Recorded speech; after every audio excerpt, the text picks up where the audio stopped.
Trademark registration में objection और opposition ये दोनों ही ब्रांड रजिस्ट्रेशन के कुछ ऐसे स्टेज होते हैं जो आपकी ब्रांड एप्लीकेशन को कई हद तक डैमेज कर देते हैं और रजिस्ट्रेशन मिलने के चांसेस बहुत लेस हो जाते हैं, जिसकी वजह से आपका ब्रांड रजिस्ट्रेशन में फुल स्टॉप भी लग सकता है।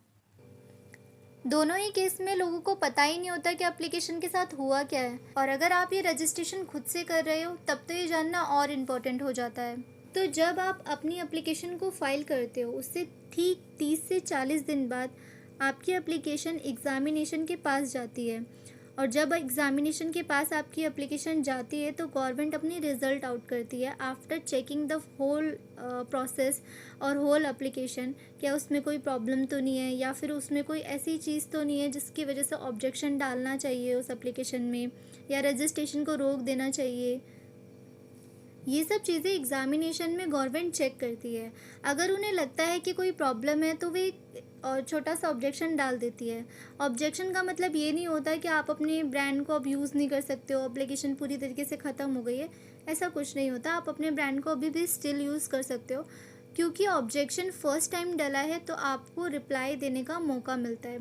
मतलब कि आप गवर्नमेंट के साथ बातचीत करके अपनी एप्लीकेशन को आगे बढ़ा सकते हो।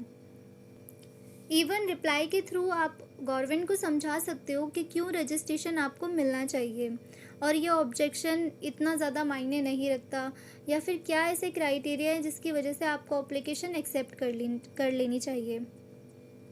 और ये सब एक रिप्लाई के थ्रू होता है, या तो वो आप बनाते हो अगर आपने एप्लीकेशन खुद फाइल करी है, या फिर अगर आपने किसी प्रोफेशनल से या लॉयर से अपनी एप्लीकेशन या चार्टर्ड अकाउंटेंट से किसी भी प्रोफेशनल से आप एप्लीकेशन फाइल करवाई है तो उनसे रिप्लाई बनवाते हो, उनसे सेंड करवाते हो। If they are okay with your reply they will accept your application, but if they are not okay with your reply then they will send you the hearing date. अब ये hearing की date वो लोग क्यों देते हैं, क्योंकि उनके पास इतना टाइम नहीं होता ना कि वो बार बार एप्लीकेशन को चेक करें। उनके पास और भी बहुत सारी एप्लीकेशंस होती हैं जो चेक करनी होती है। तो अगर एक बार गवर्नमेंट के हाथ में आपकी एप्लीकेशन चली जाती है तो वो कोर्ट के तरीके से ही फिर क्लियर होता है और हियरिंग पे ही सारी चीज़ें क्लियर करी जाती है। बट अभी भी आपके पास एक चांस होता है अपनी एप्लीकेशन को एक्सेप्ट करवाने का हियरिंग के थ्रू। बट बात यह है कि आपकी हियरिंग की डेट 1 से 1.5 साल बाद आती है, और 1 से 1.5 साल बाद आने में ऐसा नहीं है कि आप अपने ब्रांड को यूज़ नहीं कर सकते। टीएम लगा के आप अपने ब्रांड को यूज़ कर सकते हो, बट जो हियरिंग की डेट है हो सकता है 2 साल भी लग जाए, 1 साल 1.5 साल कुछ भी लग सकता है। बट आपका हियरिंग पे जब वो जाता है तो लॉयर उसके आपके बिहाफ पे हियरिंग अटेंड करता है। हियरिंग अटेंड करने के बाद आपको हियरिंग पे भी वही दोबारा से क्लियर करना होता है, गवर्नमेंट को दोबारा से दिखाना होता है, क्योंकि 1-1.5 साल हो गया तो एविडेंस प्रूफ बिल्स या जीएसटी कुछ तो आपने यूज़ करा होगा जो आप गवर्नमेंट को कन्विंस कर सकते हो अपने ब्रांड के लिए। तो वो ईजिली हियरिंग पर चांसेस होते हैं ज़्यादा कि ब्रांड आपके ही पक्ष में, कोर्ट आपके पक्ष में ही फैसला सुनाए और ब्रांड आपका हो जाए। पर सपोज़ ये नहीं होता है तो ये सेकंड हियरिंग पे चला जाता है, देन थर्ड, फोर्थ, और एंड में ये रिफ्यूज़ या फिर एक्सेप्टेड हो जाता है। कुछ ना कुछ तो होगा ही, बीच में तो नहीं रहेगा। अब बात करते हैं अपोजिशन का। अपोजिशन यानी कि third party case. Third party case तब लगता है जब आपकी एप्लीकेशन जो अभी हमने डिस्कस करा वहाँ से क्लियर हो जाती। मान लो कि आपकी एप्लीकेशन जब ऑब्जेक्शन पे गई थी तो गवर्नमेंट ने ऑब्जेक्शन लगाई ना होता, जो अभी हमने डिस्कस करा। ऑब्जेक्शन लगाने अगर वो नहीं लगाती तो आपकी जो एप्लीकेशन है वो एक्सेप्ट हो जाती गवर्नमेंट की साइड से। एक्सेप्ट होने के बाद वो 4 महीने के लिए पब्लिश होती है न्यूज़पेपर में, जिसे हम बोलते हैं जर्नल ट्रेडमार्क का। अब ये क्या होता है, जर्नल ट्रेडमार्क का एक ऐसी चीज़ होती है जिसमें जितने भी एक्सेप्टेड ब्रांड होते हैं फ्रॉम द गवर्नमेंट साइड वो सारे वहाँ पे पब्लिश होते हैं फॉर द 4 मंथ्स। 4 मंथ्स के लिए वो इसलिए पब्लिश होते हैं ताकि वो थर्ड पार्टी के लिए ओपन हो जाए, और किसी भी थर्ड पार्टी को या फिर रजिस्टर्ड ब्रांड को या किसी भी अदर ब्रांड को अगर आपसे प्रॉब्लम है, किसी भी बिजनेस को आपसे प्रॉब्लम है, प्रोडक्ट को या कंपनी को कुछ किसी को भी प्रॉब्लम है, तो वो आपको उठा के केस कर सकती है और आपका रजिस्ट्रेशन रोक सकती है। पर ये सब काम उन्हें 4 महीने के अंदर ही करना पड़ेगा। अगर एक बार आपकी एप्लीकेशन ने 4 महीने कंप्लीट कर दिए तो 4 महीने बाद ना तो गवर्नमेंट आपके एप्लीकेशन पे ऑब्जेक्शन लगा सकती है, ना ही थर्ड पार्टी यानी कि कोई थर्ड ब्रांड आपके एप्लीकेशन को रोक सकता है और अपोजिशन या थर्ड पार्टी केस कर सकता है। ये 4 महीने तक ही प्रोसेस होता है, उसके बाद आपका रजिस्ट्रेशन सर्टिफिकेट आपके पास होता है और आपका ब्रांड भी। उसके बाद कोई भी ऐसा नहीं है जो आपका ब्रांड रजिस्ट्रेशन होने से रोक सके। पोजीशन कुछ ऐसे वजह से भी आते हैं जो बहुत ही ज़्यादा इररिलेवेंट होते हैं, जिनका कोई मतलब ही नहीं होता कि अपोजिशन किस वजह से डाला है। सिमिलर नेम नहीं होता, सिमिलर लोगो नहीं होता, सिमिलर टैगलाइन स्लोगन कुछ भी सिमिलर नहीं होता, बट फिर भी अपोजिशन आ जाती है।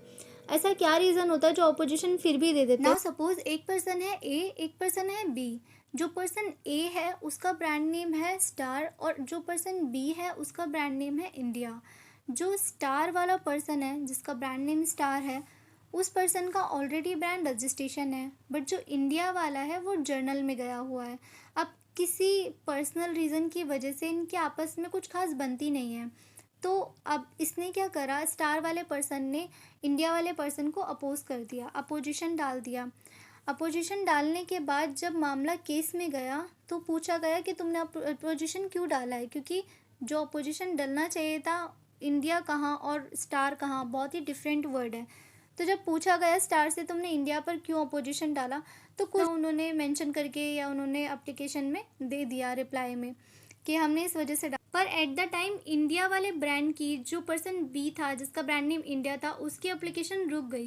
पर किसी रीज़न की वजह से, कोई रीज़न ना होने की वजह से, जो स्टार वालों ने इंडिया पर ऑब्जेक्शन डाला था वो ज़्यादा टाइम तक नहीं चल पाया, क्योंकि इलरिलेवेंट था, रीज़न कुछ ज़्यादा सॉलिड नहीं था, तो वो ज़्यादा नहीं चल पाया। कुछ टाइम बाद 10 साल 15 साल बाद ये एप्लीकेशन रिफ्यूज़ हो गई और एप्लीकेशन जिसे मिलनी चाहिए थी इंडिया वालों को वो मिल गई।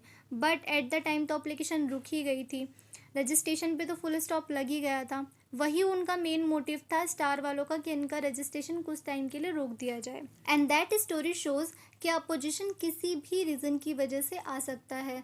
ज़रूरी नहीं है कि ब्रांड सिमिलर हो, एग्जैक्ट नेम से हो, या फिर उनका प्रोनाउंसिएशन सेम आ रहा हो और ब्रांड नेम का लोगो सेम हो। कुछ भी रीज़न अगर सेम नहीं है, सिमिलर नहीं है, क्लास भी सेम नहीं है, तब भी अपोजिशन में थर्ड पार्टी केस कर सकती है विदाउट एनी रीज़न।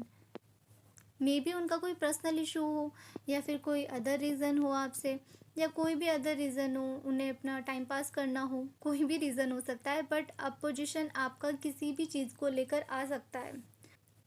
पर वहीं पर गवर्नमेंट कोई भी इररिलेवेंट ऑब्जेक्शन नहीं देती है। उनके ऑब्जेक्शन देने का कोई ना कोई मोटिव होता है और कोई ना कोई रीज़न होता है जिसकी वजह से उन्होंने ऑब्जेक्शन लगाया होता है आपकी एप्लीकेशन पे एक्सेप्ट करने की बजाय। आई होप आपको दोनों में फ़र्क समझ में आ गया होगा, बट फिर भी अगर आपको अभी भी कोई भी डाउट है तो आप मुझे कमेंट कर सकते हो। अगर आप चाहते हो कि आपका ब्रांड रजिस्ट्रेशन बिना किसी ऑब्जेक्शन, अपोजिशन या फिर कोई हेजल के रजिस्टर्ड हो जाए एंड रजिस्ट्रेशन की 5 to 6 मंथ की नॉर्मल टाइमिंग में ही रजिस्ट्रेशन आपको मिल जाए, तो आप मुझे कमेंट में येस करके सेंड कर सकते हो और चैनल को सब्सक्राइब कर सकते हो ताकि प्रॉब्लम का सोल्यूशन आपको मिल सके।